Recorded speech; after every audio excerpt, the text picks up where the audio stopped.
Hey there, this is Mr. Icarus, and welcome to Icarus Versus. This episode, we're checking out Steredenn.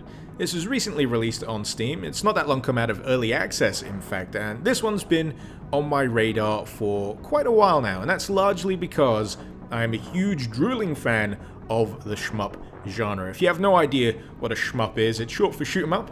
Think games like R-Type, like Gradius, maybe a few more niche titles like Crimson Clover, Danmaku Unlimited, all really amazing, great titles. Tremendous fun, and shmups in general provide me with a very particular adrenaline rush. I can't seem to get it anywhere else, so I'm always on the lookout for new and interesting shmup titles, and Steredenn doesn't look to be any different.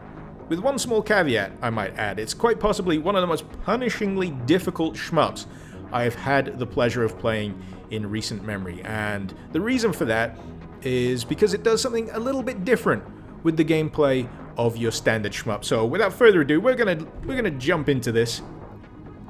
We're gonna just refresh ourselves on the controls here. We move with the arrow key, shoot with X, spacebar to pick bonus, and C to swap weapons. I'm not using a gamepad here because I just find the keyboard a hell of a lot more responsive for how I play shmups, so sod it. Let's jump in here. And sadly, we don't get to play as that big Goliath over there. That's unfortunately going to go down in a hail of awesome pixel laser fire. Really loving the graphical style, by the way. It just seems to fit. It reminds me quite a lot of FTL. I know pixel style's all the rage these days, but when it's used well, it's pretty goddamn beautiful. But anyway, the gameplay. So far, so R-Type. But believe it or not, the waves of enemies that you face in each particular stage actually changes with every playthrough. It's never standardized, it's in fact randomized. And this provides me with a pretty big problem because the way I normally play shmups is through memorization. It's practically how you've got to do it. You've got to remember what enemies are coming after you, the kind of attack patterns that they usually put out, and this just throws that out and presents you with a different way of playing a shmup, and as a result, it's completely kicking my ass. Absolutely kicking my ass. I don't think I've actually gotten past the third stage of this game yet because I'm still trying to get into my head all of the different attack patterns that this game throws at me. These bosses, for example, there's 4 different varieties of this initial boss, each one of them with a different attack pattern, something different to memorize, and it's pretty goddamn hard. It's pretty hard. You have no idea how long it took me to get to this particular point here where I'm only taking what I regard a minimal amount of damage. Thankfully, this game is pretty lenient on how many hits you can in fact take. Most shmups let you take between 1 and 3 hits, but this one allows you, how many is that? 4, 8, 10 hits. Looks like 10 hits, but some things will hit harder than others, so you've got to keep an eye on that, and you can only recover health when you kill a boss like I've just done here.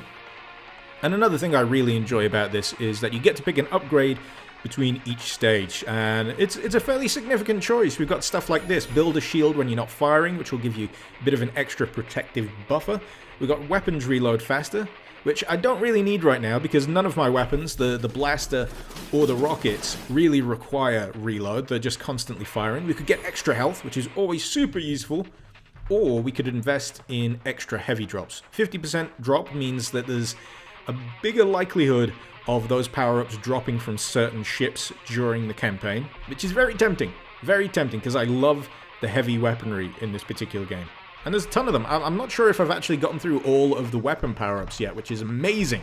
I love that kind of variety, but for now, we're gonna be cautious, let's say. We're gonna stick with the +2 health point bonus. Love the little power-up animation there. It's super cool. Just everything about this makes me smile. Simultaneously, everything about this makes me want to rage as well. It is, like I say, crushingly difficult.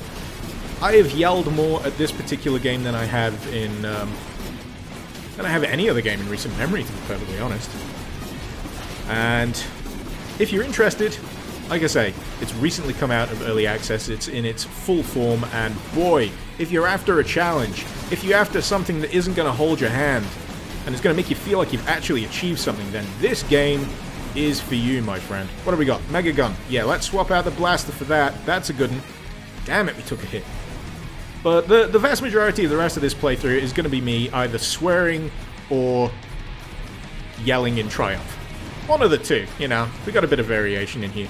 But yeah, if we get any further than the third boss in this particular playthrough, this will be an extremely lucky recording. Good grief, this is one of my most hated combinations of just encounters. It's just horrible. Every time I come up across it, I end up taking damage. It's an absolute miracle that I didn't take a hit that time around. But we're up against the next boss. They get slightly bigger each time. This particular boss only comes in varieties of 3, and this is a pretty familiar attack pattern. It may look absolutely crazy to the untrained eye, but the trick to this is keeping an eye on your ship, believe it or not on the projectiles that are flying around the screen. That's a fast way to take an unfortunate hit. Ah, damn it, I forgot he could angle that thing. That is just unfair. So yeah, you've got to keep yourself in nice and close in order to not get absolutely walloped. Pain in the ass. Absolute pain in the ass. I'm probably going to die. Probably going to die. Damn it, damn it, damn it, damn it. Trick here, I think, is to keep a distance. And I'm just going to use my rockets. I'm going to use my rockets because they do extra damage. And I want him to die as quickly as possible because I'm about to take another hit. And I'm dead, unfortunately. But this is just the way it goes. As you can see here, I only got past that first stage. I was about to finish the second, and we've got, what, 1, 2, 3, 4, 5, 6, 7 stages in total. I don't think I've ever gotten further than the 4th boss. And that's saying something. I'm usually someone who can make my way through a bullet hell shmup relatively quickly. And this has just provided me with such a challenge that I can't help but keep coming back to it, trying to see if I can get a little bit further. But we're just going to take a little peek at the menu.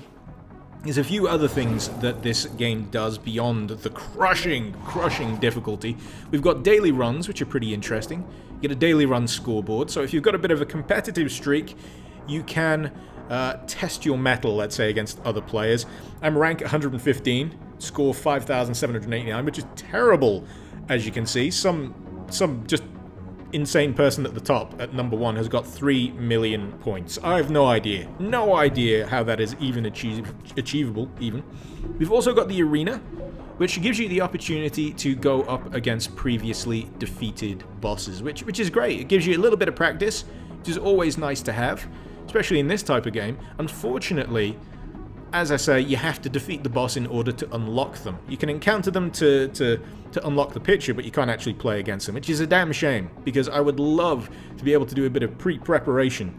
Because having to fight through, 3-4 stages before you reach a boss, fatigue kind of sets in, and your eyes go a little bit funny, and it becomes really difficult to anticipate the pattern that the enemy's going to be firing in. But you know what? Let's give it another whirl. Let's see if we can get a little bit further this time. This will be interesting. Let's see if I can actually learn from my mistakes. I love the soundtrack as well. It's badass. If there's only one downside to the soundtrack, it's the fact that it feels a little inconsistent from the stage to the bosses. I would have liked a bit more of an escalation, but it seems to stop itself in its tracks a little bit. But you never know. This is only version 1. They may add to this in future. They may add even more badassery, which is just going above and beyond at this stage, to be perfectly honest. Right, so what do we got here? We got a Flamethrower, which for some reason actually works in space. But we're not here to think about logical things like that. We're just here to have fun, and boy, am I having fun. I think there's an alternative version to the Flamethrower as well, called the Stasis Gun.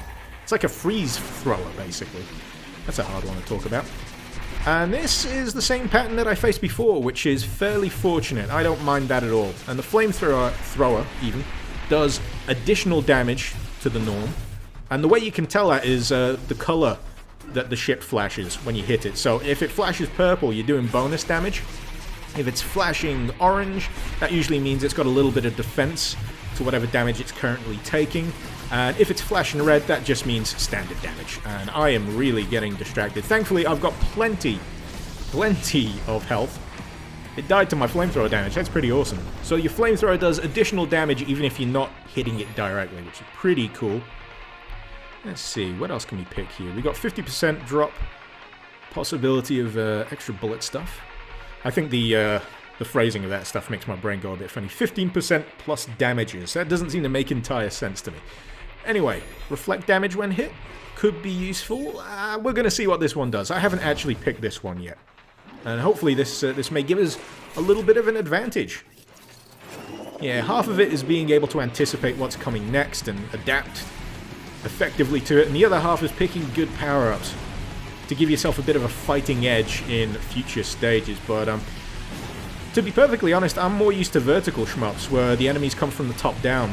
That's kind of the style that I'm more used to, so having to deal with enemies coming from the right to the left is pretty alien to me. I know it's just a rubbish excuse for how terrible I am at this game, but, you know, it helps me sleep better at night. Screw you. You can't judge me. But we are hemorrhaging health here. Ideally, what you want to do is hold on to as much of your health as possible until you reach the boss, because that is really going to sap your supplies. And everything up until that point is just chaff. Just stuff getting in the way. But let's see if we can get past the frigate. This will be nice if we can. We can obviously see the rest of the mayhem this game has ready for us. We just need to get close enough to damage this with our flamethrower, because then it'll take additional damage while I attempt to dodge all these friggin' projectiles going around the place. Fucking hell, this is tough. Apologies for my sweariness. For any kids watching. Sorry, I just can't help it. It slips out. It's video game Tourette's, alright? This is actually the easiest part of the pattern, believe it or not. You know, you're probably calling, you know, bull on me right there, but when you've got a standard, constantly pulsing pattern like that, it's easy enough to figure out where to go next. This pattern as well is actually fairly easy for me to store in my memory as well, even though I just took a hit. But yeah, I've had a lot of practice. I play a lot of bullet hell shooters, which are heavily reliant on memorization and pattern recognition, so I've got a slight advantage here, but as you can see, I'm still getting my ass kicked on a frequent basis, so if you're a bit more of a casual player, I'd probably advise on not picking this up, because it is fairly hardcore, let's say. I don't mean that in an elitist fashion, you know, only for the hardcore, but I mean you're probably not going to have all that much fun if you're used to games making a lot of exceptions for you. And this game will not make any exceptions whatsoever. This is probably as far as I've gotten so far, really. Beyond this stage is the mystery zone. So hopefully if we get to the boss at the end of this stage, we can both experience something new, which will be interesting. Damn it, I'm hitting asteroids. What have we got? Have we got a... Ooh, Ultra Laser! I'm having that!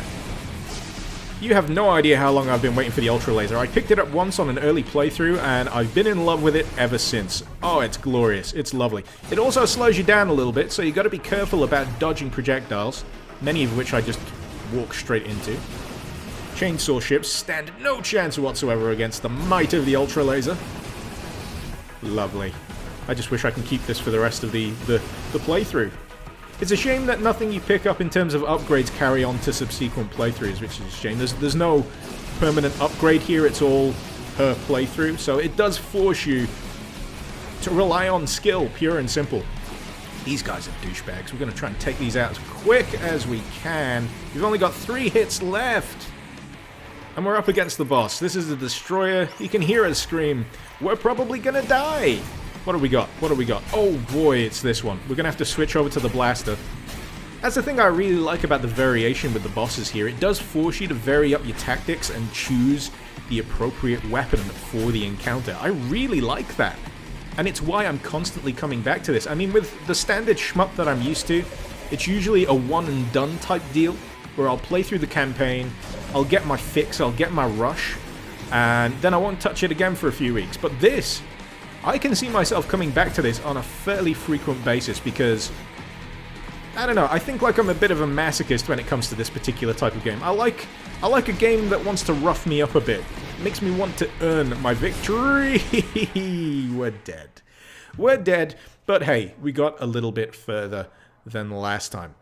Anyway, I think I'm going to call it a day, because it's just going to be failure from here on in. If you want to check it out, it is available on Steam right now. $12.99 if you're in the US, $9.99 if you're in the UK, $12.99 if you're in the EU. Link to the Steam page is in the description below, and hopefully if you do decide to download and give it a whirl yourself, you have as much fun with it as I did. But anyway, thank you very much for watching. Feel free to leave a like if you enjoyed the video, and feel free to leave a comment too. Always looking for more feedback. And if you're not already, why not give a click of the old subscribe button. This has been Mr. Icarus.